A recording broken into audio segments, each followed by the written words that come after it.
Cuando se calma el bullicio de la ciudad y se van apagando las luces de la casa, se enciende la luz del entendimiento. Desde este momento comienza Puerto de Libros, Librería Radiofónica, programa que contiene todos sus elementos tipo A. Puede ser escuchado por niños, niñas y adolescentes sin la supervisión de padres, madres o representantes. Comienza Puerto de Libros, Librería Radiofónica.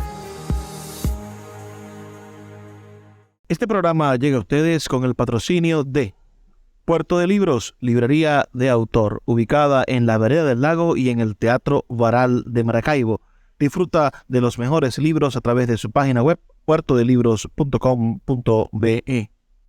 Sultana del Lago Editores, la única editorial venezolana que te ofrece el servicio de impresión bajo demanda para todo el territorio nacional. Conoce más de sus servicios en sultanadelago.com. Bienvenidos a Puerto de Libros, Librería Radiofónica. Les habla Luis Peroso Cervantes, quien de lunes a viernes, a través de la Red Nacional de Emisoras Radio Fe y Alegría, trae para ustedes este programa con muchísimo, pero muchísimo cariño, con ganas de llegar a sus hogares con buenos y con maravillosos libros, y con la oportunidad de conocer los misterios que tiene para nosotros el mundo de la literatura. La noche de hoy estaremos compartiendo con ustedes un episodio más de nuestro taller literario, el taller que dictamos gratuitamente todos los jueves en esta oportunidad en la librería Puerto de Libros de la Vereda del Lago. Es un taller gratuito de todos los jueves desde las 4 hasta las 6 de la tarde. Lo comenzamos el año pasado en la Biblioteca Pública del Estado Zulia y lo hemos continuado este año todos los jueves de 4 a 6 de la tarde en la librería Puerto de Libros de la Vereda del Lago. En esta oportunidad vamos a estar conversando sobre el origen de los géneros literarios. Vamos a estar llegando a la conclusión de por qué existe la poesía, la narrativa, el ensayo, la dramaturgia. ¿Cuál es el génesis en teoría literaria de estos elementos, de estos llamados géneros literarios? ¿Está usted interesado en escribir? Bueno, lo invito a que nos acompañe en la librería Puerto de Libros, en la Vereda del Lago, todos los jueves desde las 4 de la tarde, y si no se encuentra en Maracaibo puede ver las sesiones del taller en mi canal de YouTube, Luis Peroso Cervantes, donde semanalmente subimos de manera gratuita los episodios, los diferentes momentos y grabaciones de este taller, y por los comentarios vamos haciendo interacciones completamente gratuitas. Ahora, disfrutemos de estos géneros literarios, del por qué y qué son los géneros literarios. Sin más demoras, comencemos a escuchar esta sesión y disfrutemos, por supuesto, de descubrir, de entender procesos de teoría literaria. Recuerden sus comentarios al 0424-672-3597, 0424-672-3597. Mi nombre es Luis Peroso Cervantes.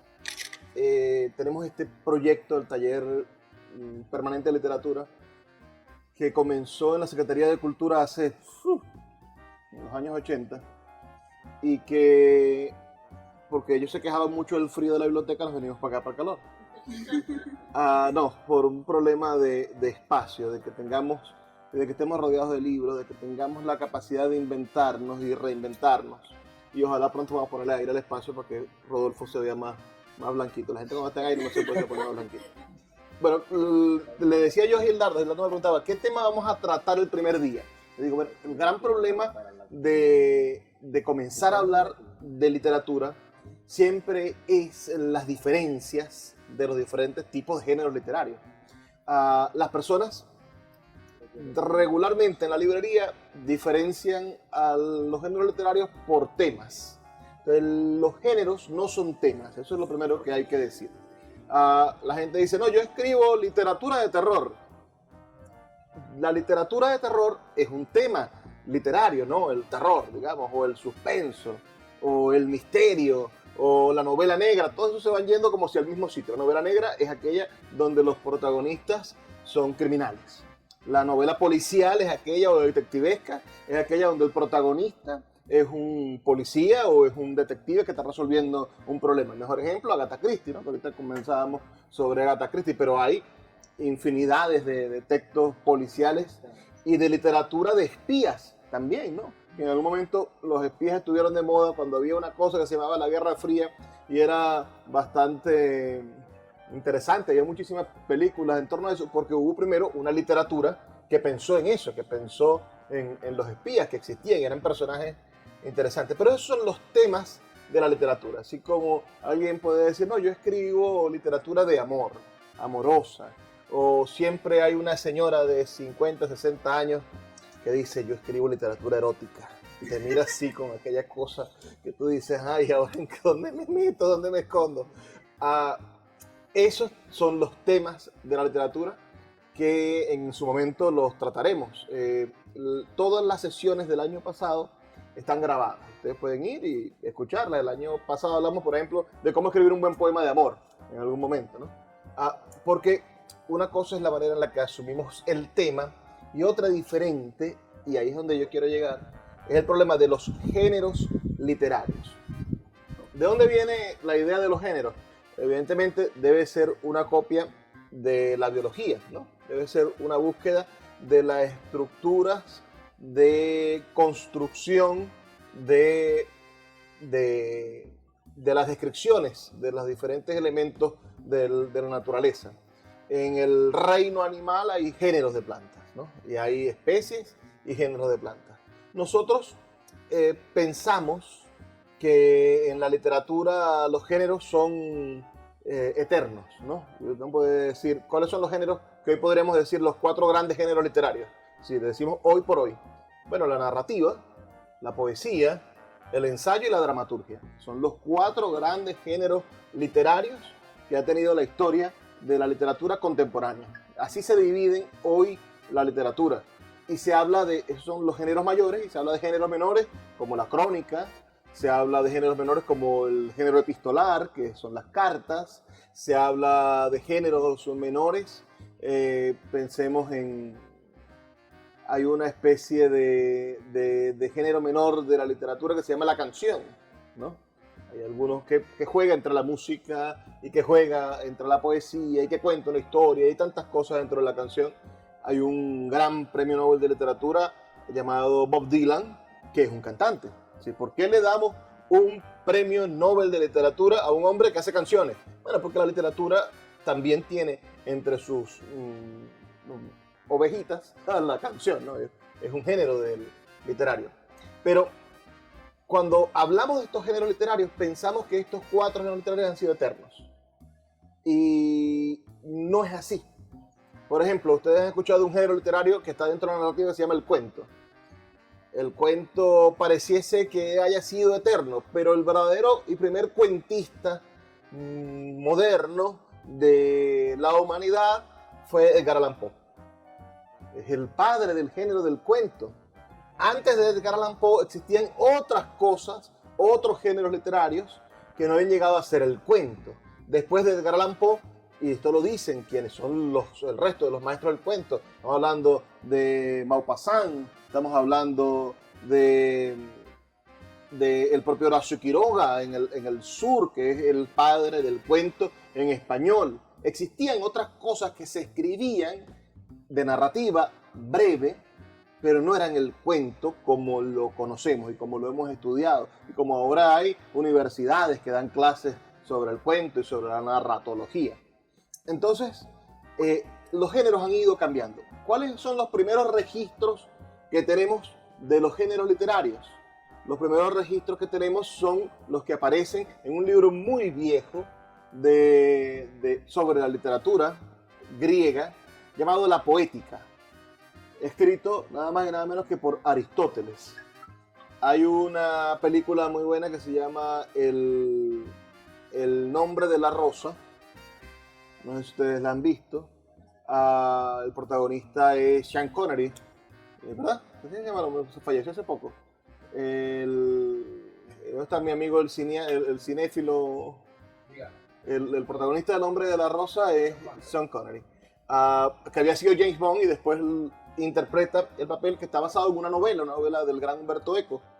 donde están buscando el segundo tomo de la poética. Ese es el gran misterio de ese convento donde hay unos amanuenses y unos monjes, es porque está escondido el segundo tomo de la poética de Aristóteles. Pero lo que sí tenemos es el primer tomo de la poética de Aristóteles, donde Aristóteles habla acerca de los géneros literarios. Se extiende en los géneros de lo que nosotros podremos considerar hoy teatro, pero expone que existe la poesía lírica, expone que existe la poesía que nosotros podemos llamar épica, y expone que existe la poesía yámbica. Para él, entonces, la poética, él divide en esos tres géneros literarios a la literatura, que era la poética en ese momento. ¿Qué era la poesía lírica? Bueno, lo más parecido a lo que hoy para nosotros es la poesía. Yo les he dicho que la poesía y la música comenzaron en el mismo tiempo porque las primeras anotaciones en Occidente, digamos, porque los chinos son otra cosa. Siempre digo, los chinos son una civilización, tienen un planeta aparte, del otro lado. Realmente están a 12 horas de aquí, mientras que aquí está este Pepe Sola ya es de noche. Y ellos tienen otra manera de pensar y tuvieron otra manera de anotar música, otra manera de comenzar su literatura. Estoy hablando de Occidente. Estoy hablando de nuestros colonizadores, que fueron los que nos enseñaron a pensar como ellos piensan. Y nos enseñaron su manera de leer. El mundo occidental, entonces, tiene como inicio de los géneros literarios la poética de Aristóteles, y Aristóteles hablaba de la lírica, de la poesía lírica, y eso está relacionado con un instrumento musical que se llama la lira, que tenía 5 cuerdas bien tensadas, y que por el diámetro de la cuerda producían sonidos diferentes. Entonces, la manera en la cual se empezó a escribir música fue gracias a la poesía, porque existían los poetas líricos, los poetas que andaban con su lira aquí, y como buenos poetas andaban como buenos gorriones, porque si les brindaban vino y los invitaban a los bacanales, ellos iban y tocaban la lira, y todo era maravilloso, y recitaban sus poemas famosos, con tal que les brindaran y los patrocinaran. De ese momento viene un nombre de un hombre que se llamaba Mecenas, que era un millonario romano, que le gustaba tanto la literatura y le gustaba tanto la poesía, que le regalaba tierras, villas y castillos a los mejores poetas de Roma, ¿no? Ahí viene la palabra mecenas, el mecenazgo. Pero el caso de la lira es que cuando la música se empezó a notar gracias a la palabra. Es decir, donde iba la palabra perro, va la nota 4. Donde iba la palabra gato, va la nota 5. ¡Ay, qué lindo! Donde iban, y de esta forma, el tiempo, ustedes no sé si saben algo de música y han visto un pentagrama.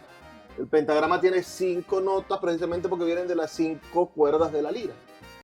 Síguenos en @Librería Radio. Llega la gran fiesta de la literatura a Maracaibo. Del 6 al 15 de junio disfruta de la 7ª Feria Independiente del Libro de Maracaibo en la Vereda del Lago. Más de 200 metros cuadrados de exhibición, 24 stands con editoriales independientes, librerías y escritores de toda Venezuela. Presentaciones de libros, conferencias, talleres y un área infantil llena de historias y creatividad. Maracaibo lee con la vida a pleno sol. Ven y sé parte de este encuentro único de la palabra y la imaginación. Entrada libre. Organiza el Movimiento Poético de Maracaibo. Para más información, visita nuestra página web feriadelibro.org. La Feria Independiente del Libro de Maracaibo te espera. El poeta Luis Peroso Cervantes le acompaña en Puerto de Libros, Librería Radiofónica, por Radio Fe y Alegría, con todas las voces.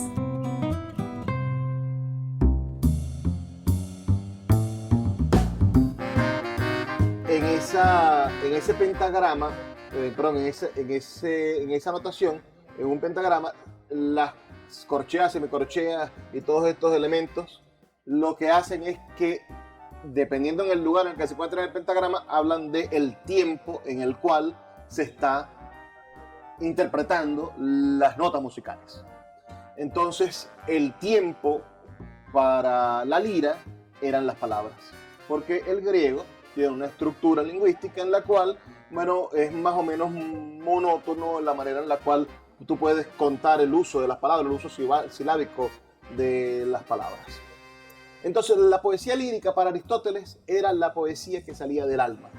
Y la poesía que tenía que ver con el estilo de vida de los poetas líricos, que andaban bebiendo, echando vaina, celebrando la vida. Es decir, era el ambiente en el cual se movía la poesía lírica. Y cuando el poeta lírico se ponía deprimido, se deprimía, se ponía triste, bueno, era una poesía del arrepentimiento, del llanto, del dolor, del sufrimiento. Y por eso los poetas terminan a veces siendo, y siguen siendo algunos por allí, bastante lamentables. Y tú lo ves, ay, mira, ya se puso, ya le cortaron las patas al poeta, ahorita escribe un libro, porque le cortaron las patas.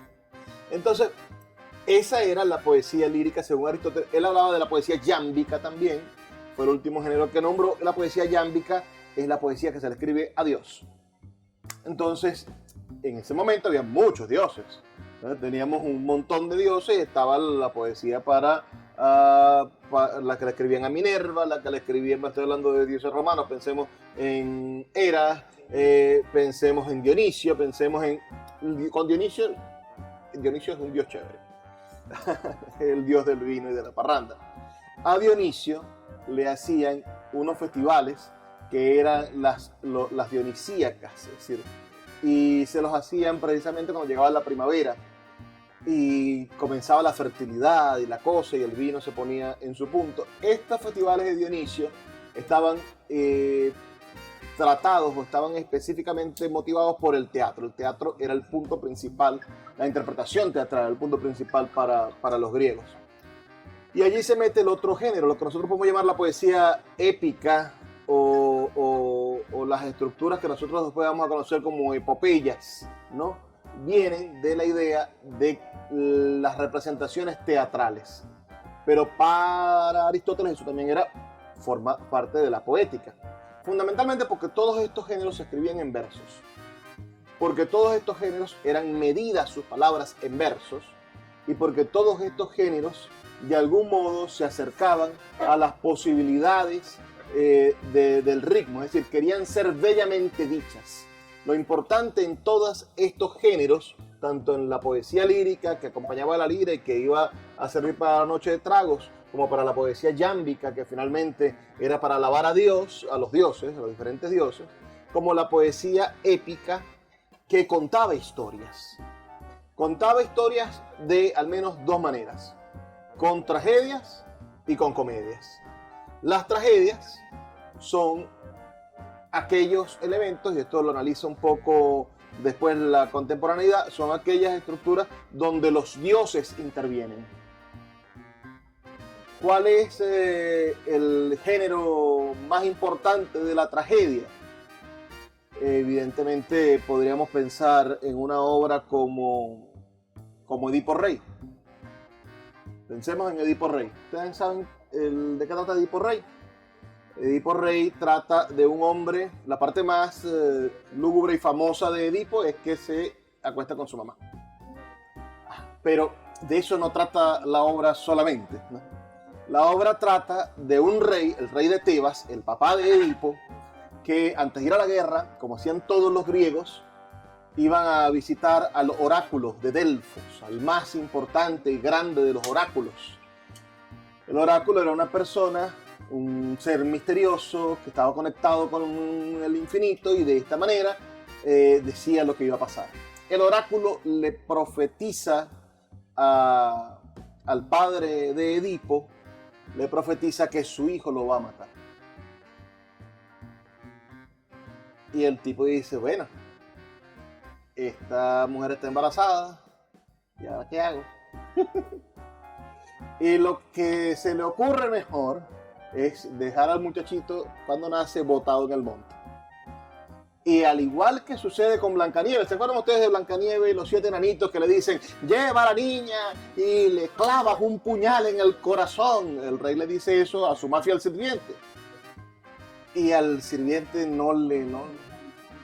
Es un niño, ¿cómo lo voy yo a matar? ¿Qué culpa tiene este niño? No, yo voy a dejar que lo mate la naturaleza.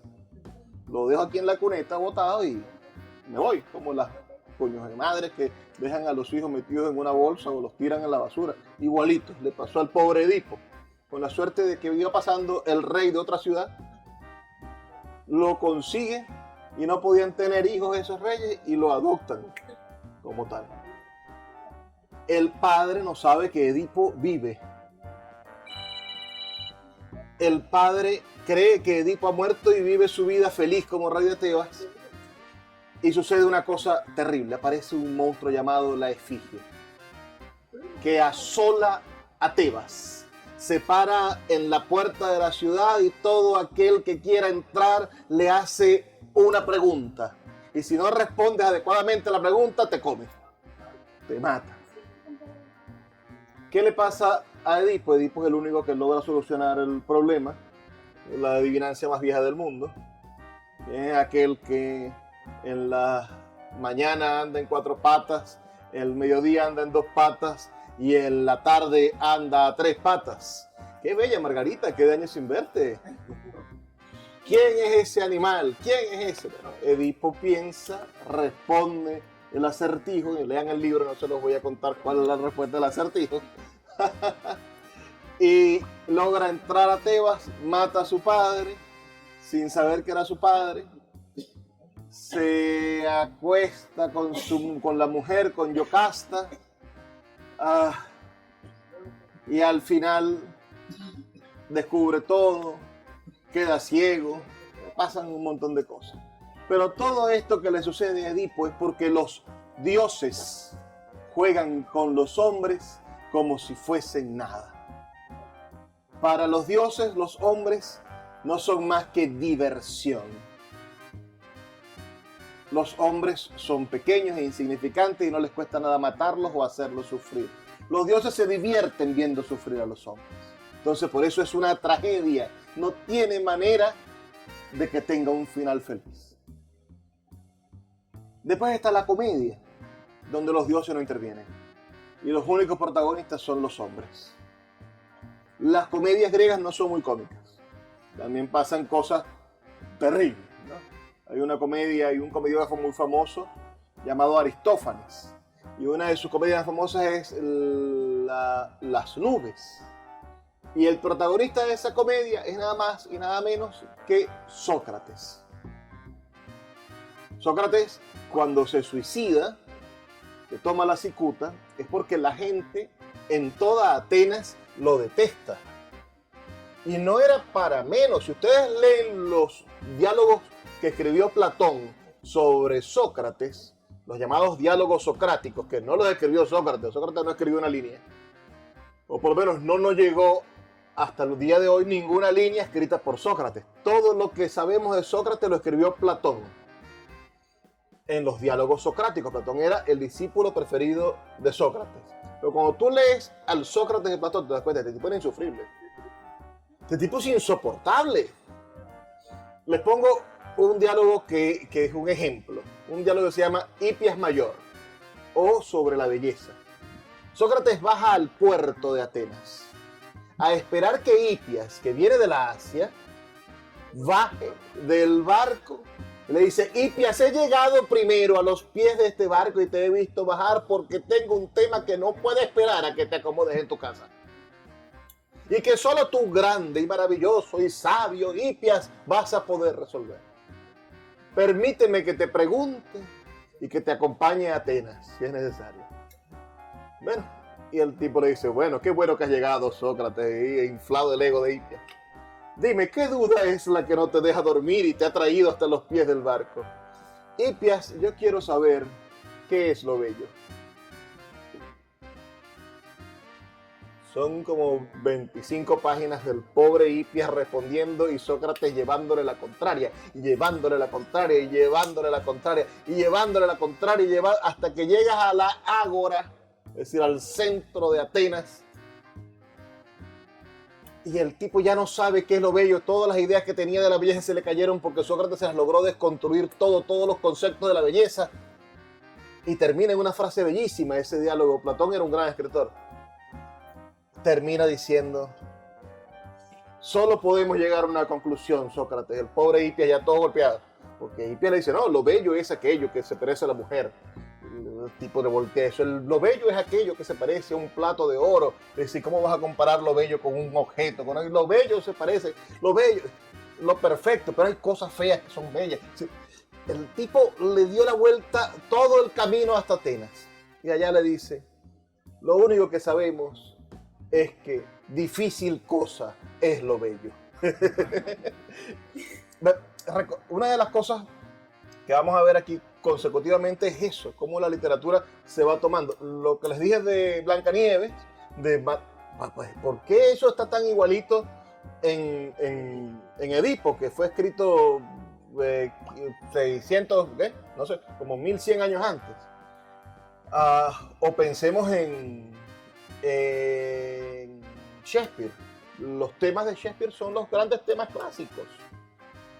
Esos enamorados del sueño de la noche de verano es también una comedia.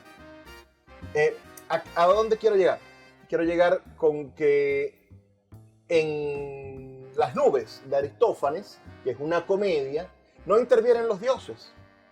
Pero la comedia está en ver cómo Sócrates es acusado de sofista, que los sofistas son otros filósofos. Sócrates no era sofista. Lo vemos porque de Sócrates sale la escuela platónica y después la escuela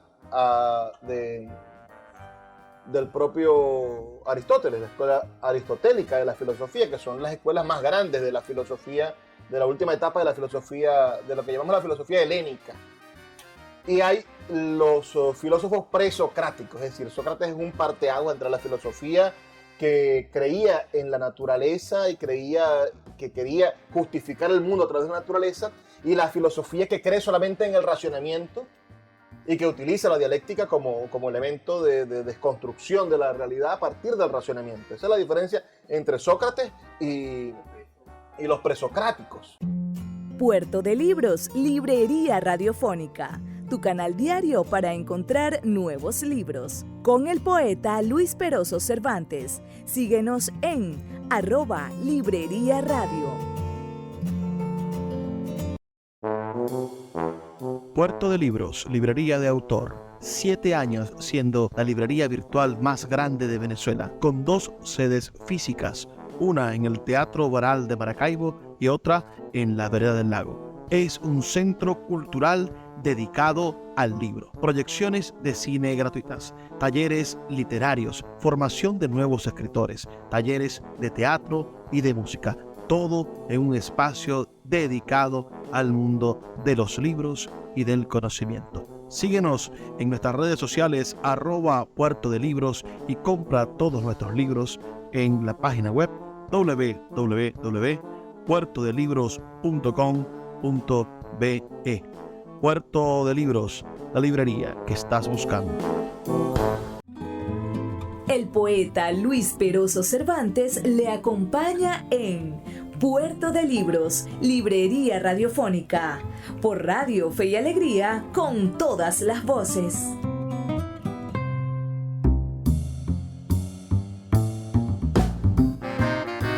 Entonces a Sócrates lo acusan de sofista en esta obra llamada Las nubes de Aristófanes, y Sócrates termina tomando la cicuta. Y el coro, que es un elemento constante en el teatro griego, hoy nuestro teatro casi no tiene coros. El viernes que viene, el sábado de la semana que viene, vamos a tener el Festival del Amor por los Libros, y allí va a haber una obra de teatro que se llama El romancero shakespeariano, Shakespeare bajo el sol, y esa obra, el director, que es Alfredo Peñuela, le incluyó un coro, pero en el teatro griego el coro es fundamental, porque el coro es una especie de voz del pueblo que va explicando lo que sucede. Entonces el coro se burla de Sócrates mientras se envenena, ¿no? Dice, por fin ha muerto este sofista que ha querido engañar al pueblo y llevarle la contraria a la gente, ¿no? Entonces, aunque sea una cosa tétrica y uno lo lee así, eso es lo que se llama la comedia. Es decir, lo cómico en términos originales no se refiere a cosas divertidas, sino a las cosas que hacen los hombres, que finalmente terminan siendo cómicas en el sentido en el que terminen siendo solamente las pequeñeces que nos llevan a la muerte y que todos nuestros esfuerzos sobre la vida frente a la eternidad de la muerte no son gran cosa, ¿no? Se quedan en el espacio de la comedia. Después, años después, sobre todo en Roma, va a existir la tragicomedia, ¿no? Que va a lograr unir ambos elementos. Y después lo teatral va a avanzar hasta llegar a lo que va a ser el drama, ¿no? Al género dramático. Y allí vamos a tener, 1000 años después, la dramaturgia contemporánea, que va a pasar por el teatro, la dramaturgia para teatro, que la hace en España, la hace Lope de Vega, la hace Tirso de Molina, la hace los grandes del siglo de oro español, pensemos. Y en Inglaterra, bueno, tenemos a Shakespeare, tenemos a toda esa gran generación. Y no va a ser sino hasta el siglo XIX que nazca la dramaturgia contemporánea, que es una dramaturgia que no está hecha para representarse teatralmente y que nace posiblemente con una obra brillante llamada Casa de Muñecas de Henry Ibsen. Que es una obra chiquitica que toda mujer y todo hombre debería leer, sobre todo los hombres, a ver si entienden que las mujeres no son un objeto para su divertimento, y sobre todo las mujeres para entender que el feminismo es también renunciar a ciertas cosas. Una obra brillante, genial, hermosísima, llamada Casa de Muñecas, que es cortica, además, y que no se pudo representar en el momento en el que se escribió, y que no fue escrita para representarse, sino para leerse, y está hecha en forma de teatro. Eso, finalmente, es la dramaturgia como literatura, la dramaturgia exenta del teatro. Lo que no pasaba, evidentemente, con una obra, con un teatro como el de Shakespeare, que estaba escrito para ser teatro. Shakespeare escribió para que se representara la obra, y escribía poemas para que fuesen leídos en voz alta, porque la mayoría del pueblo inglés no sabía leer. Entonces no habría sido negocio escribir para leer. En cambio, ya con el siglo XIX, con la industrialización, con la era industrial, con la imprenta motorizada, porque todavía tenemos imprenta. ¿En qué año la imprenta? 1500...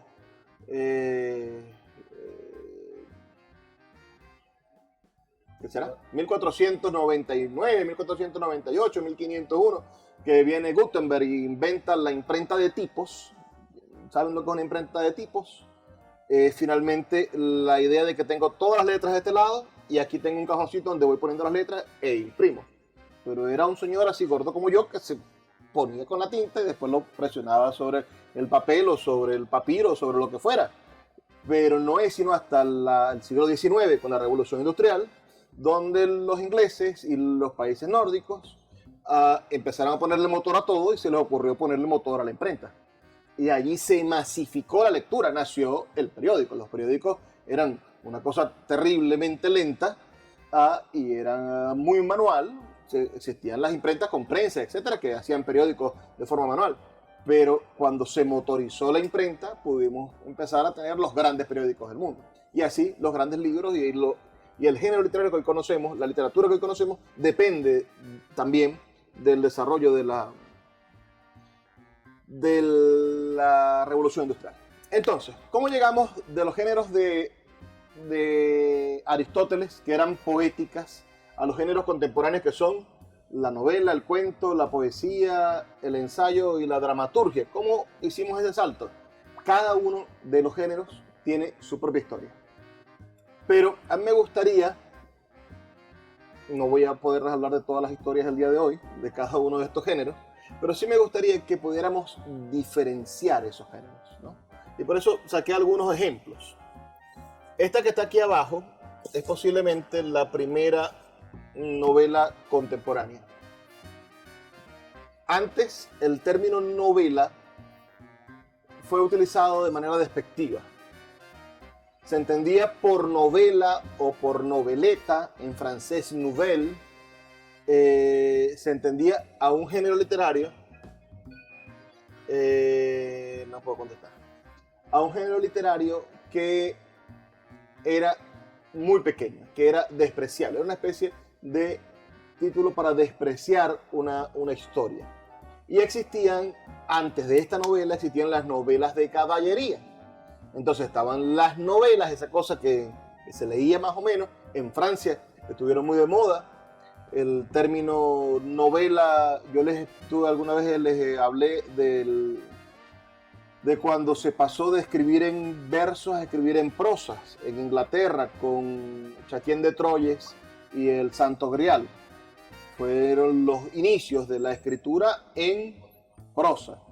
Y por eso existe la leyenda artúrica, porque el que escribió los libros sobre los caballeros de la mesa redonda, todos estos libros que parecen que se mezclan leyenda y realidad, aunque no hay ninguna evidencia que haya existido ningún rey Arturo, ni que haya existido un Camelot, ni nada por el estilo, esto se mezcla con la realidad porque al que lo escribió, en vez de escribirlo en verso para hacer su historia, se le ocurrió escribirlo en prosa, en lo que se escribía la historia de verdad.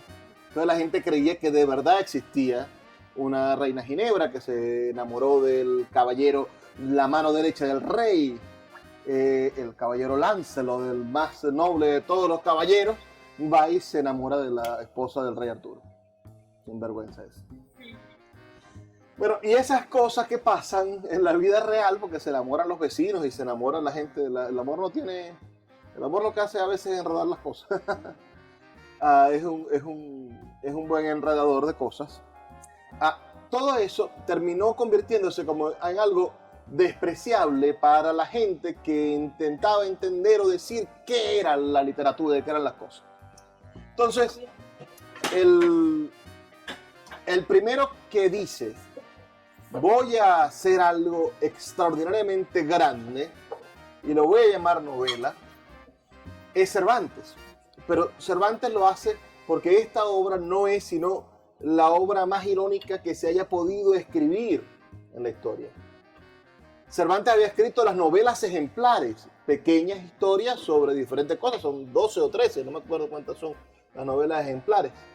Y en este libro emula una novela de caballería. ¿Qué es una novela de caballería? Era como la telenovela de la época. Estamos hablando de que había un tipo que era el bueno y ese Rodolfo, por favor, pásale a Rael que conteste y le diga al señor que lo traiga para acá. Contesta. Disculpe. La novela de caballería, entonces, no es otra cosa que donde el bueno regularmente es pobre. Ustedes vieron Marimar. Es pobre, está en la cosa, pero resulta, en la mayoría de los casos resultaba que era hijo de un rey.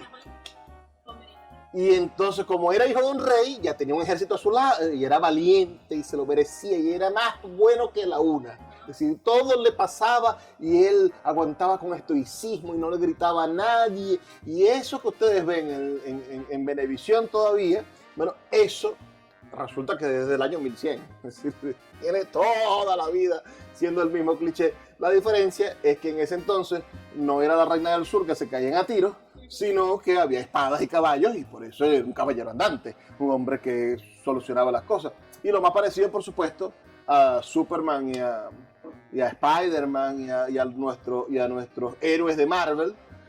¿Por qué? Porque el tipo se arriesgaba su vida para ayudar al otro, porque era bueno de por sí. Es decir, ¿quién puede, a excepción de DC, que después mete aquellas cosas, no sé si ustedes han visto, Batman es un tipo medio malo, ¿no? Y Lex Luthor es un empresario que el tipo le está echando a perder todos los trabajos. Alguien me decía en estos días que Elon Musk, nos hemos equivocado siempre, que Elon Musk no es Tony Stark, es Lex Luthor. Entonces necesitamos un Batman que nos salve del tipo. Lo cierto es que cuando Cervantes se le ocurre burlarse de toda la novela de caballería, y esto se le ocurre estando preso porque él participó en Lepanto, en la batalla de Lepanto. Cervantes recibe un cañonazo. Creo que fue un cañonazo. No me acuerdo. No. le quedó la mano, pero le quedó inutilizada. Perdió el movimiento de una mano por completo, de la mano izquierda. Entonces él era el manco de Lepanto, no podía mover esta mano, le quedó colgando ahí, pobrecito. Entonces, él después se convirtió en vendedor de cosas, tenía mucha imaginación, escribió las novelitas ejemplares, escribió alguna obra de teatro, escribió alguna reseña, pero estaba vivo Lope de Vega, y Lope de Vega era el favorito de todo el mundo, era el Fénix, lo llamaban, el tipo renacía. Las obras completas de Lope de Vega creo que son 120 tomos, y no había internet, no había computadores, no había electricidad, con vela y con pluma. Escuchas Puerto de Libros con el poeta Luis Peroso Cervantes. Síguenos en Twitter e Instagram como @Librería Radio. Sultana del Lago Editores es una empresa zuliana de servicios editoriales. Nuestro catálogo tiene más de 100 títulos de autores nacionales e internacionales. Además, somos la única editorial que presta servicios de impresión bajo demanda en Maracaibo. No necesitas invertir en grandes tirajes. Tus lectores pedirán tu libro, nosotros lo imprimiremos y tú obtendrás regalías. Por ello, también editamos internacionalmente en Amazon y Google Play Books. Conoce más en nuestra nueva página web www.sultanadelago.com o siguiéndonos en Instagram como @sultanadelago. El poeta Luis Peroso Cervantes le acompaña en Puerto de Libros, Librería Radiofónica, por Radio Fe y Alegría, con todas las voces.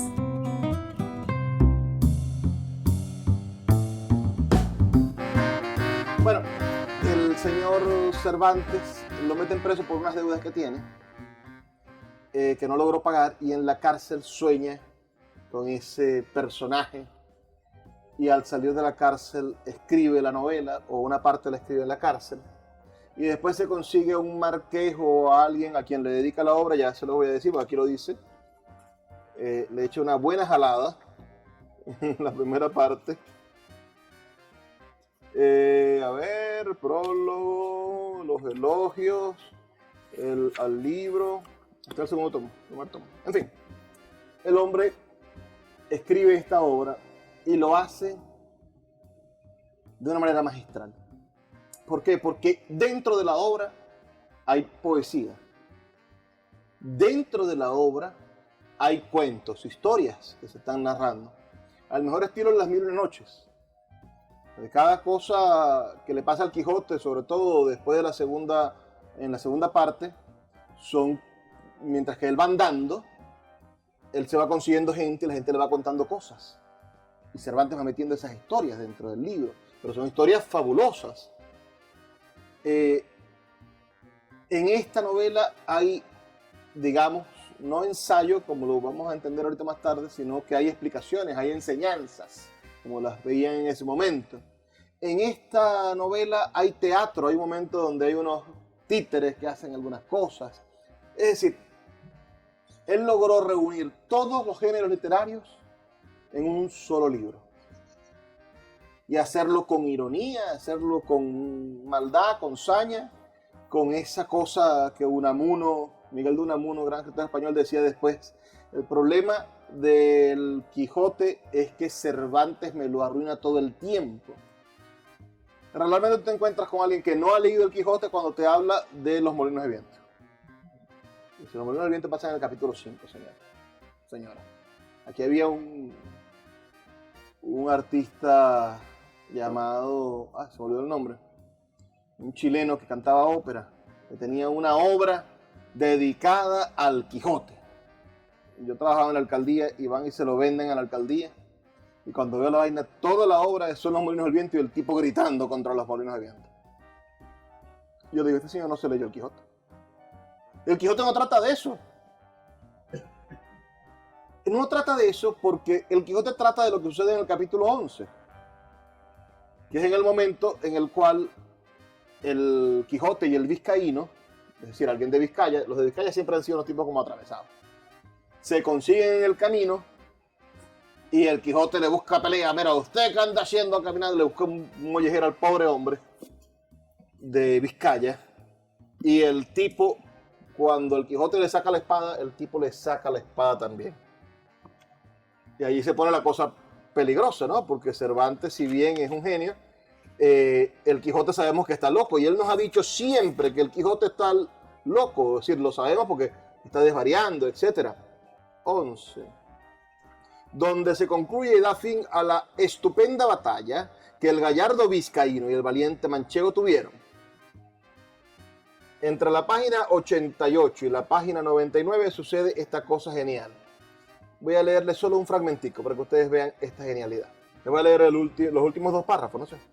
El vizcaíno, que así le vio venir contra él, bien entendió por su denuedo, su coraje, y determinó de hacer lo mismo que Don Quijote, y así le aguardó bien cubierto de su almohada, sin poder rodear la mula a una ni a otra parte, que ya de puro cansado, no hecha a semejantes niñerías, no podía dar un paso.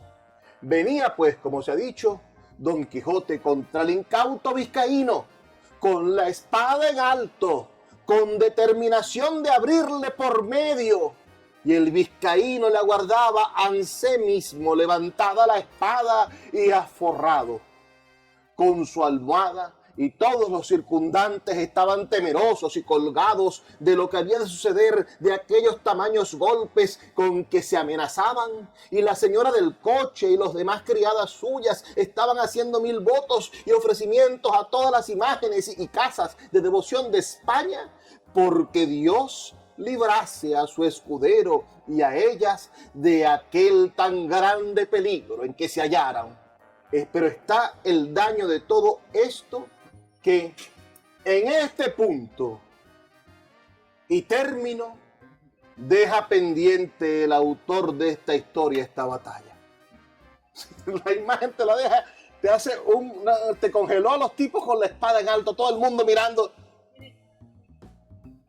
disculpándose que no halló más escrito de estas enseñanzas de Don Quijote, de las que deja referidas. Bien, es verdad que el segundo autor de esta obra no quiso creer que tan curiosa historia estuviese entregada a las leyes del olvido, ni que hubiese sido tampoco curiosos los ingenios de la Mancha que no tuviesen en sus archivos o en sus escritorios algunos papeles de este famoso caballero tratasen.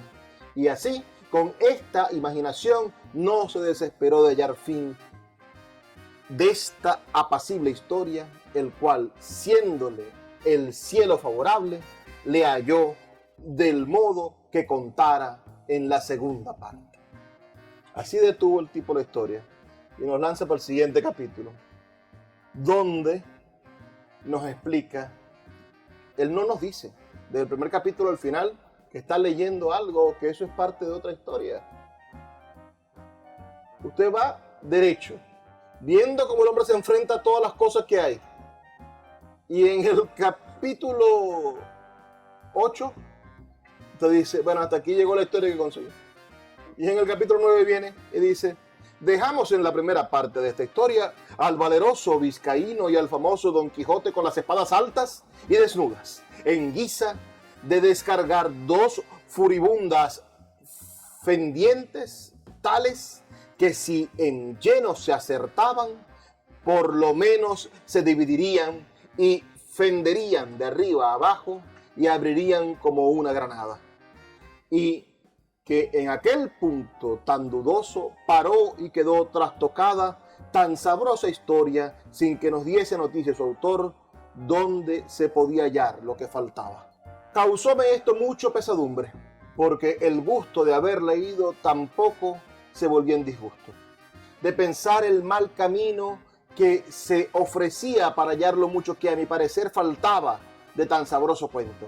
Parecióme cosa imposible y fuera de toda buena costumbre que a tan buen caballero le hubiese faltado algún sabio que tomara a cargo el escribir su nunca vista hazañas, cosa que no faltó a alguno de los caballeros andantes. Bueno, aquí empieza a hablar Cervantes y no se calla hasta el último capítulo del último libro.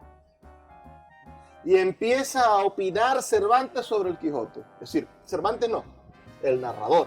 Y de eso podemos hablar más tarde, de los pisos narrativos. El narrador no va a decir, y el Quijote se equivoca en esto y en lo otro, porque ya está narrando desde el punto de vista de un segundo narrador, que es el que está contando la verdadera historia o lo que termina de pasar. Pero además es una literatura que tiene conciencia de que es literatura. Porque cuando tú leías una novela de caballería o lees cualquier novela, no te dice el narrador, mira, lo que vas a leer es literatura, no te creas nada de lo que está pasando aquí. No, este está diciendo, yo me conseguí, leí esto y ahora voy a terminar de escribirlo yo, y si lo voy a inventar. Porque es que la literatura es inventar. O sea que el tipo además está haciendo una teoría de la literatura cuando hace esto. Alguien se ha atrevido a decir que Cervantes inventó el cine porque abrió el plano. Es decir, tú estabas viendo la cosa aquí y de repente dijo, ya un momento, resulta que aquí están los camarógrafos, aquí está la gente, es decir, acabo de abrir el plano, no es una toma fija, lo que les estoy mostrando es la literatura hecha por dentro. ¿Por qué esto, que es una novela, se volvió famosa como novela? No tanto por los españoles no le pararon mucho a Cervantes, fueron los franceses. En el año 1650, creo, se traduce el Quijote. Y Borges, que sabía más que yo, por supuesto, dice que está mejor escrito en francés que en español. Y se hizo tan famosa en Francia que el Quijote ha tenido, y en esto los quijotólogos, los estudiosos de Cervantes, los cervantinos, han hablado sobre las diferentes lecturas que las épocas le han dado al Quijote. Pero Cervantes muere en 1615. Es a finales del 1600 que se traduce al francés y se traduce al alemán.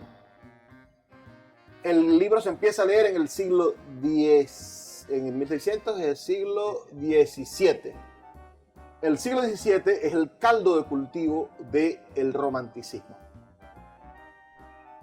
El romanticismo. ¿Qué es el romanticismo? El romanticismo es el punto de partida del nacimiento de la novela como la conocemos. El romanticismo es una gente que piensa que a través del arte se puede conseguir la libertad. Los románticos se dieron cuenta de la diferencia entre lo romántico igual cursi y lo romántico como movimiento político, ideológico, intelectual y artístico es muy grande. Lo que sucede es que entre los preceptos de los románticos estaba el poder tener la libertad de elegir con quién casarse.